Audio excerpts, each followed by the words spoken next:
నమస్తే, welcome to DD9 వార్త.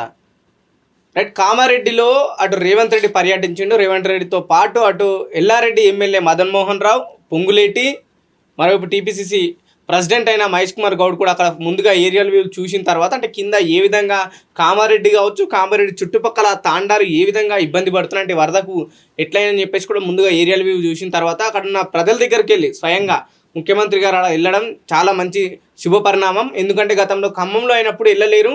So ఇట్లాంటి మీరు ముందడుగు వేసినప్పుడే ప్రజలు మీకు ఇంకా దగ్గర అవకాశం ఉంటుంది. ఖచ్చితంగా మీరు ఇట్లాంటి వాటికి మేము మీడియా తరఫున అటు ప్రజలు కూడా సపోర్ట్ ఇచ్చే అవకాశం ఉంటుంది. కాబట్టి ఖచ్చితంగా ప్రజల్లోకి వెళ్ళడమే కాకుండా మీరైతే ఆ నష్టపోయిన వాళ్లకు 5 లక్షలను ఒక ఏదైతే నష్టపరిహారం తీసుకొచ్చినా దాన్ని పూర్తిగా వెంటనే అమలు చేయాలి. ఎటువంటి మధ్య దళారులు లేకుండా కూడా అమలు చేయాలి. ఏదైతే రైతు బంధు ఇట్లాంటి పథకాలు ఏ విధంగా అయితే అటు వాళ్ళ అకౌంట్లో పడుతున్నాయో ఎటువంటి రిస్ట్రిక్షన్స్ లేకుండా అట్లా వాళ్ళ డీటెయిల్స్ సేకరించి అమలు చేసే ప్రయత్నం చేయాలి. అంటే వరదల వల్ల చాలామంది పాస్బుక్లు లేకపోతే బ్యాంకులకు సంబంధించిన ఈ కాగితాలు కొట్టుకపోయి ఉండొచ్చు.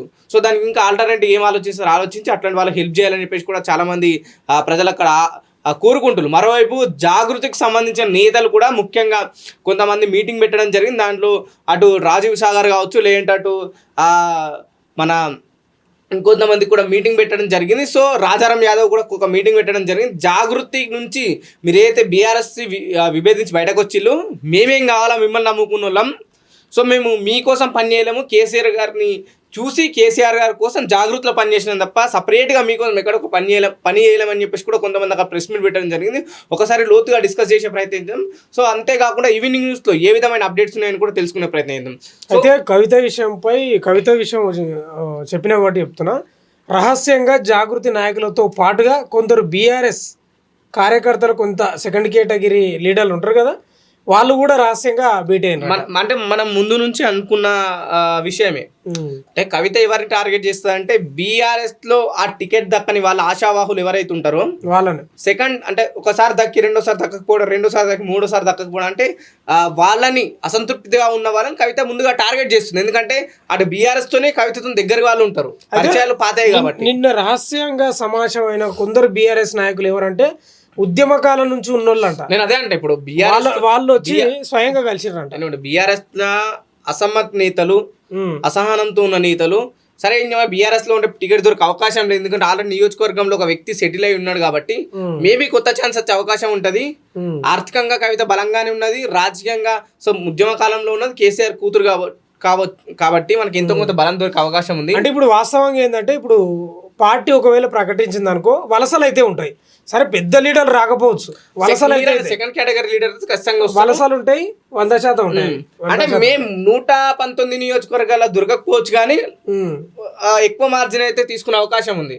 సో మేబీ ఎప్పుడు స్టార్ట్ చేస్తుంది, ఎందుకంటే గతంలో మంత్రి పదవి ఇవ్వకపోతే అటు ఏదైతే కేసీఆర్ పార్టీ పెట్టి వెంటనే స్థానిక సంస్థల ఎలక్షన్ రావడం, అక్కడ మెజారిటీతో గెలవడం తనకు ప్లస్ అయింది కేసీఆర్ కి, బీఆర్ఎస్ పార్టీకి. సో ఇక్కడ అట్లాంటి స్ట్రాటజీ వాడే అవకాశం ఉందా? తొందరనే వస్తుందంట పార్టీ కూడా. దీపావళి దసరాకు దాదాపు జూబ్లీ ఎలక్షన్ కన్నా ముందు వస్తుందా, స్థానిక సంస్థల ఎలక్షన్ కన్నా ముందు వస్తుందని చూడాలా. స్థానిక సంస్థలు అయిపోతాయి అంటే మనకున్న సమాచారం అయితే. రైట్, ఏంది అన్న సపోర్ట్ ఉండగా అడిగేది ఎవట్రా నన్ను, క్రమశిక్షణ లైన్ దాటి పోలీస్ ఆఫీసర్ డైలాగ్స్ అంట. ఏడైది గ్రేటర్ ఏంది, అన్న ఫ్యామిలీకి నేను ఎంతో క్లోజ్, ఆ జోన్ బాధ్యతలు నెక్స్ట్ నాకే, పోలీస్ వర్గాల్లో హాట్ టాపిక్ అంటే ఎవరైనా గ్రేటర్ హైదరాబాద్లో ఓ పెద్ద పోలీస్ కమిషనరేట్కు చెందిన ఓ జోన్ బాధ్యతలు నిర్వర్తిస్తున్న పోలీసు వ్యవహారం కాకి వర్గాల్లో తాజాగా హాట్ టాపిక్గా మారిందట. సదరు ఆఫీసర్ వృత్తిపరమైన క్రమశిక్షణ గీతను దాటి మాట్లాడుతుండడంపై చర్చ సాగుతుంది.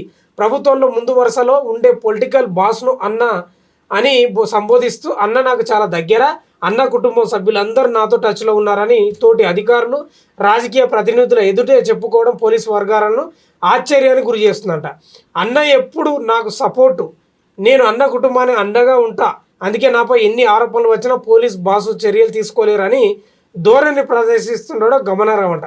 దీంతో ఈ పోలీస్ ఆఫీసర్ సారథ్యంలో పనిచేస్తున్న జోన్లోని కింది స్థాయి సిబ్బంది ఎవరు కూడా అంత సంతృప్తిగా లేరని తెలుస్తుందంట. మరి ఎవరో అంటే ఇది కొత్త ఏం కాదు, పొలిటికల్ నాయకుల సపోర్ట్ ఉన్న పోలీసులు హద్దు దాటి ప్రవర్తిస్తున్న విషయం వాస్తవం. కొంతమంది చెప్తున్నారు, కొంతమంది చెప్తలేరు, అంతే. వీళ్ళకి సంబంధాలు అయితే ఉంటాయి. ఎందుకంటే ఇప్పుడు అక్కడున్న పొలిటికల్ గా ఉన్న ఏదైతే లీడర్ కి వీళ్ళు సపోర్ట్ ఇవ్వకపోతే మనం అప్పుడప్పుడు సినిమాలలో చూస్తాం ఏజెన్సీ ఏరియాలకు లేకపోతే అడవి ప్రాంతాలకు లేకపోతే ఇక్కడో మారుమూల గ్రామాలలో కట్టడాలకు ఏజెన్సీల ఆ మావోయిస్టులు అటు సైడ్ పోయి చేసేస్తారు. వాళ్ళు ఏంటంటే కుటుంబం ప్రశాంతంగా బతుకుతుంది. ఇక వాడు నీతి నిజాయితీని కొందరు సపోర్ట్ చేయని వాళ్ళు ఉంటారు చాలా మంది నాయకులకు వీళ్ళకు గొడవలు వేసేసి ట్రాన్స్ఫర్ అవుతారు. ఇక వాళ్ళ బాధ వాళ్ళకు ఇంకెన్నాళ్ళు బీఆర్ఎస్ కు దోచి పెడతారు, సమాజానికి పనికొచ్చే పనులు చేయరా, granite వ్యాపారులపై Bandi Sanjay hot comments. మీరు చర్యలు తీసుకోవచ్చు, ఏముంది, కేంద్ర సహాయ మంత్రిగా ఉన్నారు. సోషల్ మీడియాపై గస్తీ గణేష్ ఉత్సవాల నేపథ్యంలో పోలీస్ నిఘా అభ్యంతరక పోస్టులు తొలగింపుపై 24 గంటల పెట్రోల్. నిజంగానే పోలీసు వాళ్ళు ఈ మధ్య టెక్నాలజీతో పాటు వాళ్ళు కూడా డెవలప్ అవుతున్నారు. అభ్యంతకరంగా ఎవరైతే పోస్టులు పెట్టిలో అంటే వినాయక చవితి విషయంలో అటు ఆ విగ్రహాల విషయంలో కావచ్చు, లేకపోతే ఇంకా ఈ సామాజిక మాధ్యమాలు ఎవరైతే కొద్దిగా ఇబ్బందికరంగా పోస్టులు ఉంటే ఆడవాళ్ళ ఫోటోస్ తీయడం కావచ్చు, లేకపోతే కాస్త ఏంటంటే అక్కడ ఈ ఉత్సవాల్లో అక్కడ లేడీస్ కావచ్చు చాలా ఉత్సాహంగా డాన్స్ చేయడం జరుగుతుంది. కొంతమంది అది అదునా తీసుకుని వీడియోస్ పెట్టే అవకాశం ఉంటుంది. మంచిది అదొకటి. ఇంకోటి వాస్తవంగా కూడా వినాయకుడిని పూజించిన తర్వాత పద్ధతిగా తీసుకుపోయి నీళ్ళలో ముంచాలి. అది పోయింది ఆ కల్చరు, ఎక్కి తొక్కుతున్నారు సోషల్ మీడియాలో. అయితే బాధ అనిపిస్తుంది. ఏంది తల మీద చేతులు విరిగిపోవడం, ఎక్కి తొక్కుతున్నారు ఏదో శత్రువుని తొక్కినట్టు.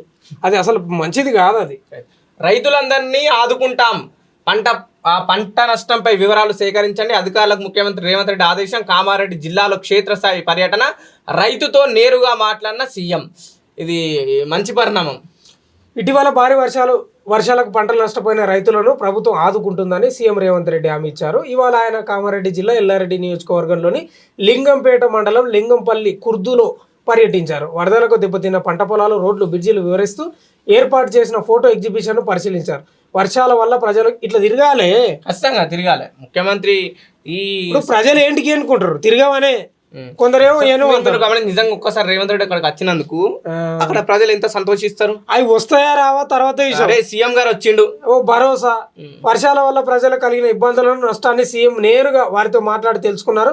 తక్షణమే మనం కూడా వార్తల్లో చెప్పుకున్నాం, రేవంత్ రెడ్డి గారు ఏరియల్ వ్యూ అంటే చేసిండ్రు, హెలికాప్టర్ దేనికి వీలు కాలేదని మీరు అప్పట్లో తిరిగిండ్రు. మొన్న అదే వరదలు అయిపోయినాకనన్నా వర్షాలు తగ్గినాకనన్నా పోయిరండి అని మనం మాట్లాడుకున్నాం. ఆయా విభాగాల వారీగా పంట నష్టం వివరాలను సేకరించి ఇవ్వాలని అధికారులను ఆదేశించారు. బాధితులకు తగిన సాయం అందించేందుకు ప్రభుత్వం తరపున చర్యలు తీసుకుంటామని స్పష్టం చేశారు.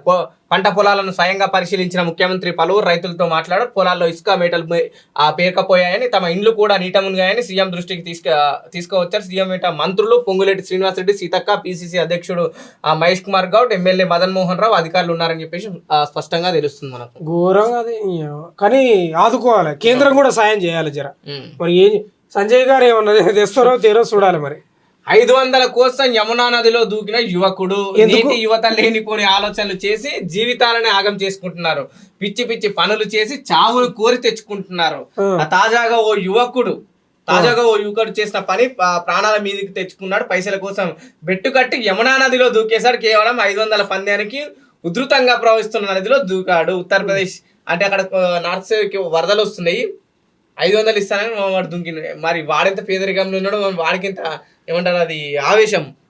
ఎట్టంటే నేను దుంకకపోతే నా ఇజ్జత్ పోయేటట్టున్నది దుంకమన్నట్టు. ఉత్తరప్రదేశ్ లోని బగ్బత్ జిల్లాలో ఘటన చోటు చేసుకుందంట. వివరాల్లోకి వెళ్తే నివాడ గ్రామానికి చెందిన జునైదు 19 ఏళ్ళే ఉన్నాయి. అంటే చిల్లెరగాడు అయితేనే అట్లా దుంకుతాడు. తన స్నేహితులతో కలిసి బ్రిడ్జి వద్దకు వెళ్ళాడు. ఆ టైంలో స్నేహితులతో పందెం కాయగా వీడియో తీస్తున్న సమయంలో నదిలో దూకేశాడు. అయితే ప్రస్తుతం భారీ వర్షాల కారణంగా వరద నీరు ఎక్కువగా ఉండడంతో ఈత కొట్టలేక నదీ ప్రవాహంలో కొట్టుకుపోవడం. దీంతో ఎన్డీఆర్ఎఫ్ బృందాలు అతడి కోసం గాలింపు చర్యలు చేపట్టాయి. ఇప్పటి వరకు కూడా పోని పట్టింది ఆయన ఎన్డీఆర్ఎఫ్ సిబ్బంది పెట్రోల్ దండగా టైం దండగా. వీడు 500 కాదు, 500 కోసం 100 కోసం గివే. కొందరు నీకు ₹1 ఇస్తాయంటే కూడా ప్రాణాలు తీసుకోరు తెలుసా. జీవితం విలువ తెలిసిన వాళ్ళు ₹1 ఇస్తామంటే కూడా ప్రాణం తీసుకోరు. వీడు 500 మర్చిండో లేక 19 ఇంకా అడగాలి. చదువు ఉంటే కదా, చదువు ఉంటే జీవితం ఏంది, మనం ఎందుకు పుట్టినాం, మనం ఏందనేది తెలుస్తుంది. ఆ పానపరాకులు వేసుకొని తిని తాగి ఉండేటోళ్ళకి గట్టే ఉంటుంది. మరి వాడేమనుకున్నాడు ఇంత ₹1 కోసం అనుకున్నాడు వాడు. 6 ఏళ్ల సమస్యకు భూభారత్లో చెక్. భూభారత్ ఎప్పుడో అయినా మీ పొంగులేటి గారు స్టార్ట్ చేసినప్పుడు ధరణిలో ఆ ఏదైతే సమస్యలు వీడలేవో ధరణి వాళ్ళు ఎంతమంది ఇబ్బంది పడ్డారో భూభారత్ తీసుకొస్తాం దాని సమస్యలన్నీ తీరుస్తామన్నారు. అది ఒకటి కూడా నెరవేరలేదు. ఆ కాంగ్రెస్ పార్టీ నాయకులకు సంబంధించి ఏ భూమి ఉన్నది ఏ పంచాయతీ తీర్చింది తప్ప పూర్తిగా ధరణిలో జరిగిన అక్రమాలకు భూభారత్ ఎక్కడ కూడా సాటలేదు. సేమ్ ధరణి అనే పేరు మార్చి భూభారత్ పెట్టిలు. దాని విషయంలో ఆ వెబ్సైట్ ఓపెన్ అయితే లేదు, ప్రజలకు ఎటువంటి లాభం చేకూర్తలేదు. ఈ మధ్యలో సాదా బైనామాకు సంబంధించిన దరఖాస్తులు కూడా కోర్టు పరిష్కరించడానికి ఆ స్టే కూడా ఎత్తేసింది. గతంలో ధరణికి సంబంధించిన స్టే ఇచ్చింది. చూడాలి మరి ఏం జరుగుతుంది. 6 ఏళ్లుగా పట్టి పీడిస్తున్న భూ సమస్య ఎట్టకేలకు పరిష్కారం కావడంతో ఆ మహిళా రైతు ఆనందానికి అవధులు లేకుండా పోయాయి. మెదక్ జిల్లా చిన్న శంకర్రావుపేట్ మండలం కాజాపూర్ గ్రామంలోని శంకరమ్మకు చెందిన 9 గుంటల భూమి గత ప్రభుత్వంలో ఇతరుల పేరు మీద ధరణిలో పట్టాయింది. దీనిపై ఆమె అనేకసార్లు తహసీల్దార్ కార్యాలయానికి వెళ్లి పట్టా పాస్బుక్లతో అధికారులకు ఫిర్యాదు చేసినప్పటికీ ఫలితం లేకపోవడం పోయింది. అంటే ఇదేమైంది తెలుసా, ధరణి వచ్చినప్పుడు 1 ఎకరంలో 2 గుంటలో 3 గుంటలో పక్కడు పొలంలో పడ్డది. అయితే ఇది ధరణిగా భూభారత్ ఇష్యూ కాదురా. సో అవతలోడు పాస్బుక్ లో పడ్డప్పుడు వాడు ఇక్కడ ట్రాన్స్ఫర్ అయితే ఇది వచ్చేది. అటు వాడు ఏమనుకుంటుండంటే భూమి మనది ఉంటుంది, ఆ ల్యాండ్ మనది ఉంటుంది, కానీ ఆ నంబర్ వేరే దాంట్లో ఉండడం వల్ల ఆ రైతు బంధు లేకపోతే దానికి రావాల్సిన ఏవైతే లాభాలు ఉంటాయి అటు వెళ్ళిపోతుంది. అంటే టెక్నికల్ ఇష్యూ ఏర్పడుతుంది. వాడేం చేస్తుండు, అరే వాళ్ళు అంటే జనరల్గా ఏంది అవతల రైతు ఏంటంటే అనుమానం. ఇప్పుడు వాళ్ళకి ఏంటంటే అరే ఉన్న భూమి పోతుందేమో ఆ అనుమానంతో ఉన్నది. భూమి ఎంతవరకు అంత ఉంటుంది కానీ నంబర్ తక్కువ పడుతుంది. సో పెద్ద సమస్యగా మారింది ధరణిలో. ఆ విషయంలో ఇంకా రైతులు చాలా మంది ఇబ్బంది పడుతున్నారు. అవును, జరిగినాయి అట్లా. మా భూమి కూడా పోయింది అంటే నిజం. మా భూమి కూడా ఇబ్బంది అయితే దాదాపు 2 ఏళ్ళు పట్టింది మాకు. అది సమస్య ఎట్లుందంటే అవతల వ్యక్తితోని సమస్య మనం తెలుసుకోవాల్సి ఉన్నది. ప్రభుత్వం ఇక్కడ కూడా సీరియస్ గా పరిగణించలేదు దాన్ని. అది ఏంది, ఆ ధరణి కూడా ఎక్కడో విదేశాలకు కట్టబెట్టింది కదా వెబ్సైట్ కి సంబంధించి.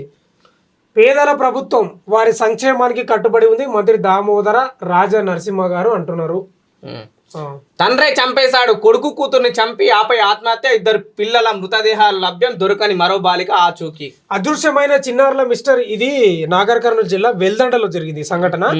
తండ్రి 3 పిల్లల్ని చంపి మనోడు కూడా ఆత్మహత్య చేసుకున్నాడు కల్వకుర్తి దగ్గర. అదృశ్యమైన చిన్నారుల మిస్టరీ చివరికి విషాదంగా మూసింది. వారిలో 2 మృతదేహాలు, దీని గురించి ఒక 2 నిమిషాలు మాట్లాడుకుందాం మనం. వారిలో 2 మృతదేహాలు ఇవాళ పోలీసులకు లభ్యమయ్యాయి. మరొకరి ఆచూకీ తెలియాల్సి ఉంది. వివరాలు ఇలా ఉన్నాయి. ఏంటంటే ఏపీలోని ప్రకాశం జిల్లా ఎర్రగొండపాలెం పెద్దబోయిన పాలెం గ్రామానికి చెందిన ఎరువుల వ్యాపారి గుత్తా వెంకటేశ్వర్లు కుటుంబ కలహాలతో 3 పిల్లల్ని తీసుకొని గత నెల 30న ద్విచక్ర వాహనంపై ఇంటి నుంచి వెళ్ళిపోయాడు. స్కూల్లోని పిల్లలను తీసుకురావడానికి వెళ్ళిన భర్త తిరిగి రాకపోవడంతో భార్య దీపిక ఫిర్యాదు చేయగా పోలీసు విచారణ చేపట్టారు. ఈ క్రమంలో నాగర్ కర్నూలు జిల్లా అచ్చంపేట మండలం హాజీపూర్ వద్ద, అంటే ప్రకాశం డిస్టిక్ నుంచి వచ్చిండు దేనికి, పిల్లల్ని చంపడానికి. బండి మీదనే. ఇతను ఏం చేస్తున్నారు ప్రకాశం డిస్టిక్ లో? ఎరువుల వ్యాపారం అంట. అదే ఫర్టిలైజర్ కి సంబంధించిన పెట్టుకుంటారు కదా. ఈ క్రమంలో నాగర్ కర్నూలు జిల్లా అచ్చంపేట మండలం హాజీపూర్ వద్ద ఓ హోటల్ సీసీ ఫుటేజ్ ఆధారంగా అతని ఆచూకీ తెలుసుకున్నారు. అక్కడ 2 పిల్లలను దించి పెద్ద కుమార్తె మోక్షితతో వంగూరు మండలం కోనేటిపూర్ సమీపంలోని టోల్గేటు చారకొండ మండలం జూపల్లి దాప వరకు ద్విచక్ర వాహనంపై వెళ్ళినట్లు పోలీసులు గుర్తించారు. ఈ క్రమంలో శ్రీశైలం హైదరాబాద్ జాతీయ రహదారిపై వెల్దండి మండలం పెద్దాపూర్ రెవెన్యూ శివారులో బుర్రకుంట సమీపంలో చెట్ల మధ్య వెంకటేశ్వర మృతదేహం పోలీసులకు లభ్యమైంది. మిస్టరీని ఛేదించిన పోలీసులు వెంకటేశ్వర్లు తన వెంట తీసుకెళ్లిన కుమార్తెలను మోక్షిత 8 ఏళ్లు, రఘువర్షిని 6 ఏళ్లు, కుమారుడు శివధర్మ 4 ఏళ్లు ఏమీ చేసి ఆత్మహత్య చేసుకున్నాడా లేదా పిల్లలను విడిచిపెట్టి ఈ ఘాతుకానికి పాల్పడ్డాడు అనేది మిస్టరీగా మారింది. ఈ నేపథ్యంలో పిల్లల ఆచూకీ కోసం పోలీసులు గాలింపు చర్యలు చేపట్టగా ఉప్పునుంతల మండలం సూర్యతాండ సమీపంలో 2 పిల్లల మృతదేహాలు లభించాయి. కుమారుడిని తండ్రే చంపి కాల్ చేసినట్లు పోలీసులు గుర్తించారు. వారి డెడ్ బాడీలు వివిధ భాగాలుగా అక్కడికక్కడ పడిపోయి కనిపించాయి. మరో కుమార్తె ఆచూకీ తెలియాల్సి ఉన్నాడు.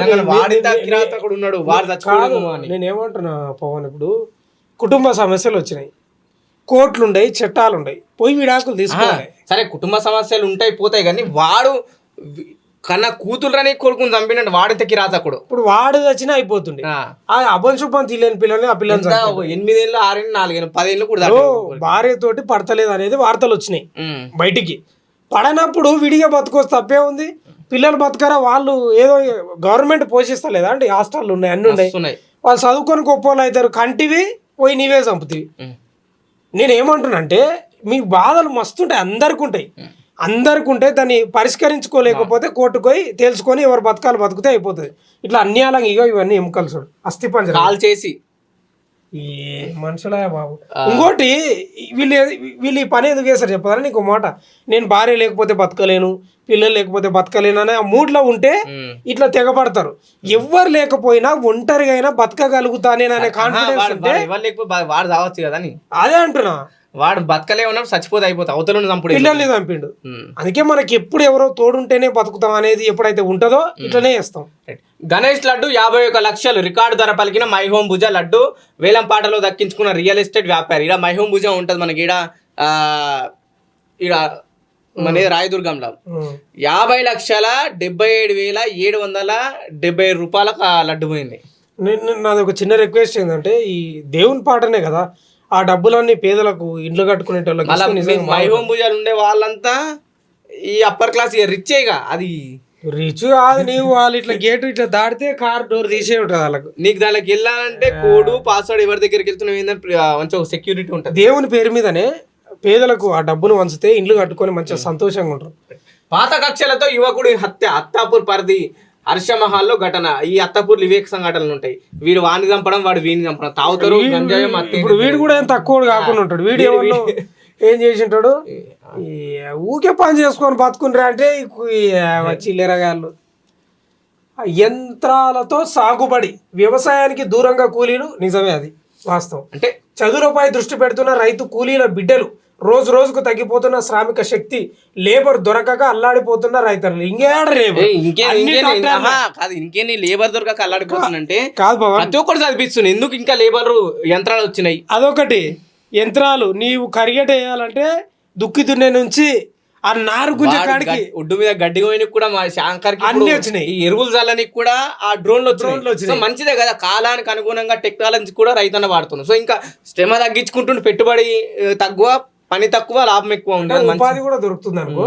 ప్రత్యామ్నాయ మార్గాలపై చూపు ఆధునిక పనిముట్ల వైపు ఆసక్తి పెరుగుతున్న ట్రాక్టర్లు వీడర్లు డ్రోన్లు తైవాన్ బ్యాటరీ స్పేయర్లు అంట పెరిగిన కలుపు తీత కోత యంత్రాల వినియోగం యంత్ర పరికరాలపై అధిక సబ్సిడీలు కోరుతున్న రైతులు. మంచి మంచి చదువుకున్న యువకులు కూడా ఇప్పుడు డ్రోన్లు తెచ్చుకొని పెద్ద ఉపాధి పొందుతున్నారు. చాలా మంది బీఈడి పీజీలు చేసిన వాళ్ళు డిగ్రీలు చేసిన వాళ్ళు ప్రభుత్వ ఉద్యోగాలు ఉపాధి కల్పిస్తారు. అందరికి కాదు ఇప్పుడు అందరు గవర్నమెంట్ ఉద్యోగాలు సాధ్యం కాదు. ఈ ప్రైవేట్ జాబులు ఏమో ఇక మొత్తం పీల్చి పిప్పి చేస్తారు వాళ్ళతో బాధ. యూనివర్సల్ హెల్త్ పాలసీ రాష్ట్ర ప్రజలందరికీ ఆరోగ్య బీమా ఓకే చెప్పిన ముఖ్యమంత్రి చంద్రబాబు. కేబినెట్ భేటీలో పలు అంశాలపై చర్చ 10 మెడికల్ కళాశాల ఏర్పాటుకు గ్రీన్ సిగ్నల్. వెస్ట్ రీసైక్లింగ్ పాలసీపై సమాలోచనలు. నాలా చట్టం మార్పునకు ఆమోదం. టూరిజం పాలసీపై సుదీర్ఘ చర్చ. అమరావతి అభివృద్ధి పనులకు అంగీకారం అని ఈ రోజు ఆంధ్రప్రదేశ్ ముఖ్యమంత్రి సమక్షంలో అక్కడ కేబినెట్ మీటింగ్ జరిగింది. దానిలో పాల్గొన్న మంత్రులు 10 మెడికల్ కళాశాలల ఏర్పాటు గ్రీన్ సిగ్నల్. దీపావళికి ముందే వెలుగులు. కోట్లాది మందికి ధరల నుంచి ఉపశమనం. అందుబాటులోని అన్ని వస్తువులు. జీఎస్టీ తగ్గింపుపై చంద్రబాబు పవన్ హర్షం. పవన్ అన్నకు కానుకలు. ఉపాధ్యాయ దినోత్సవం వేళ కానుకలు పిఠాపురంలో పంపిణీ. సంతోషం వ్యక్తం చేస్తున్న ఉపాధ్యాయులు. రాఖీ పౌర్ణమి వరలక్ష్మి వ్రతానికి ప్రత్యేక కానుకలు. అంటే రేపు సెప్టెంబర్ 5 కాబట్టి సర్వేపల్లి రాధాకృష్ణన్ గారి పుట్టినరోజు సందర్భంగా పూర్తిగా నాకు తెలిసి ఓవరాల్ గా ప్రధానంగా అయితే 2 తెలుగు రాష్ట్రాల్లో అయితే అటు ఉపాధ్యాయ దినోత్సవం జరుపుకుంటారు ఈ పుట్టినరోజు సందర్భంగా. అవునవును. మంత్రి లోకేష్ ఢిల్లీ టూర్ అంటే రేపు ప్రధాని మోదీతో భేటీ. ఇప్పుడు వీళ్ళు నడుస్తుంది అబ్బా ఢిల్లీలో. ఢిల్లీ అంటే ఏపీ అంటే ఢిల్లీ. జిఎస్టీ తగ్గింపులపై ధన్యవాదాలు. కీలక అంశాలపై చర్చించే అవకాశం. ప్రతి ఒక్కరిని ఆదుకుంటాం. వరద బాధితులకు సీఎం రేవంత్ భరోసా. ఎల్లారెడ్డిలో ఏరియల్ సర్వే. వరద బాధిత ప్రాంతాలను వీక్షించిన ముఖ్యమంత్రి. ఎప్పుడు రానంత వరదలు రావడంతో నష్టం ఎక్కువగా ఉంది. పొలాల్లో పేరుకుపోయిన ఇసుక మేటలను తొలగిస్తాం. పంట నష్టపోయిన ప్రతి రైతుకు పరిహారం ఇస్తాం స్పష్టం చేసిన సీఎం రేవంత్ రెడ్డి అంటూ కూడా ప్రధానంగా వార్త కనిపిస్తుంది. లడ్డు వేలంలో కొత్త రికార్డు. 51 లక్షల పలికిన ధర. ఆకాశంలో అద్భుతం. ఈ నెల 7న సంపూర్ణ చంద్రగ్రహణం అంట. మస్తుగా చిల్లవచ్చు. ఇక రెస్టారెంట్లలోనూ బీల్రు. ఆ బీల్ర తయారీ అమ్మకానికి అనుమతులు. కొత్త విధానానికి తెలంగాణలో శ్రీకారం. లైసెన్స్లకు నోటిఫికేషన్లు జారీ. ఈ నెల 25 వరకు దరఖాస్తు అవకాశం. గతంలో ఊరూరికి బెల్ట్ షాపులు లేదా వైన్ షాపులు తయారు చేసింది కేసీఆర్ ప్రభుత్వం. తాగుబోతుల తెలంగాణ చేసింది కేసీఆర్ ప్రభుత్వం. దాన్ని కొనసాగిస్తుంది రేవంత్ రెడ్డి ప్రభుత్వం. వచ్చి రాగానే గతంలో తాగుబోతులు తయారు చేసిన తెలంగాణ కేసీఆర్ అని అయితే రేవంత్ రెడ్డి మొత్తుకుండో తెలంగాణకు ఆదాయం రావడానికి ప్రధాన కారణం ఏదైతే ఈ ఇది మన మందుది ఉందో వైన్ షాప్లు బెల్ట్ షాప్లు దానికే ప్రధానంగా ప్రాధాన్యం ఇస్తారు రేవంత్ రెడ్డి కూడా. కొత్తగా ఏం మారింది లేదు. వాళ్ళకి మందు లేకపోతే ఉన్న ఆదాయం కూడా రాదని వాళ్ళకు కూడా అర్థమైంది. ప్రతిపక్షంలో ఉన్నప్పుడు రేవంత్ రెడ్డి గారు తాగుబోతుల తెలంగాణ వేసిండు అన్నాడు. మామూలు కాదు ఇక ఈయన ఊరూరికి ఒకటి తెస్తున్నాడు. కేసీఆర్ తయారు చేసి పోసినట్టు చెప్పిను. నీకు విషయం తెలుసా కానీ తాగుబోతులు నిజంగా ఒక అధ్యక్షుని ఎన్నుకోవాలి, ఒక కార్యదర్శిని, తాగుబోతుల సంఘానికి అధ్యక్షుడని ఒక రమణ అని ఒక కన్ను ఉంటాడు. వీలైతే మన ఛానల్లో తీసుకొచ్చే ప్రయత్నం. నెంబర్ ఉంది, ఫోన్ చేయి. ఫోన్ ఏది ఒకసారి. వీలైతే ఆ రమణాన్ని నేను తీసుకొచ్చే ప్రయత్నం చేస్తే, ఎందుకంటే తన తాగుబోతుల వల్ల రాష్ట్రం బాగుపడుతుంది అని చెప్పేసి కూడా తను మాట్లాడే ప్రయత్నం చేసింది గతంలో. ఒకసారి నేను అన్నా మరి ఫోన్ లిఫ్ట్ చేస్తాడేమో, చూసే ప్రయత్నం చేద్దాం. చూద్దాం ఆయన వర్షన్ ఏంది, ఏం కథ. నిజంగానే తాగుబోతుల వల్లనే తెలంగాణ నడుస్తుందా లేదా, అబద్ధమా నిజమా చూద్దాం. ఇప్పుడు ఒకవేళ అబద్ధం అయితే ఎందుకు పెంచుతారు ఇట్లా అడ్డగోలుగా? పెంచారు కదా. మరి నిజం కావచ్చు, చూద్దాం మరి ఆయన ఏం చెప్తాడో ఏం కథనో చూసే ప్రయత్నం అవుతాం. ఎందుకంటే చాలా రోజులు తన ఆఖరికి తాగుబోతుల వాళ్ళ గురించి ఎవరైతే వాళ్ళ లాభం జరుగుతుంది, మాకు సపరేట్ గా ఒక జీవో తీసుకురని చెప్పేసి తను ప్రజావాళ్ళు ఒకసారి లెటర్ ఇచ్చే ప్రయత్నం కూడా ఆ మధ్యలో ఇచ్చిండు. గుర్తుంది నాకు. మేము వీళ్ళు పెంచే బీలరా పైన మేము పని చేసుకొని వస్తున్నాం, పని చేసి మాకు ఆ శరీరం కొంత రెస్ట్ తీసుకోవాలంటే తాగాల్సి ఉందని చెప్పేసి తన చాలా సందర్భాల్లో మాట్లాడిండు. రకరకాల మీడియాలో కూడా వచ్చినాయి, పేపర్లో కూడా వచ్చింది మధ్యలో చూసిన నేను. అవును, ఎందుకంటే గతంలో రేవంత్ రెడ్డి వాక్యాలు చేసింది కదా, ఇప్పుడు రేవంత్ రెడ్డి కూడా అదే కొనసాగిస్తుంది. కొత్తగా ఏం లేదు. వీళ్ళకు ఆ వైన్సుల నుంచి బెల్ట్ షాపుల నుంచి వచ్చే ఆదాయమే రాష్ట్రానికి ఆదాయం, ఇంకా వేరే ఆదాయం లేదు. అవతలకి ఉద్యోగాలు వద్దు, ఏమొద్దు, పెట్టుబడులద్దు, ఏమొద్దు. ఆ బీళ్లు తయారు చేసే కంపెనీలు లేకపోతే ఇంకో కంపెనీలు చేయడానికి తప్ప ఇంకోటి ఏం లేదు. లిఫ్ట్ చేస్తలేడు కదా, బిజీగా ఉన్నట్టు. అధికారులే కట్టాలి ఫైన్, దెబ్బతిన్న రోడ్డుపై వినూత్న నిరసనట. గుంతలు పడ్డ రోడ్డుపై బైఠాయింపు, ఓ సామాజిక కార్యకర్త ఆందోళన. రూల్స్ ఉల్లంఘిస్తే ఫైన్లు వేస్తున్న పోలీసులు, గుంతల రోడ్లపై జర్నీ చేస్తున్న వారికి ఫైన్ చెల్లించాలి. సోషల్ మీడియాలో అలచాలట. మరి అది కూడా ఇది కరీంనగర్ ఇది కరీంనగర్ ఏంటంటే రోడ్లు సరిగా లేకపోతే ఏం లేకపోతే రాంగ్ రోడ్లు పోతే పోలీసులు ఫైన్ కొడుతులు. మీరు రోడ్లే సక్కలేవు అని చెప్పేసి అక్కడ నిరసన దిగడం జరిగింది. మరి అది కూడా పాయింటే కదా.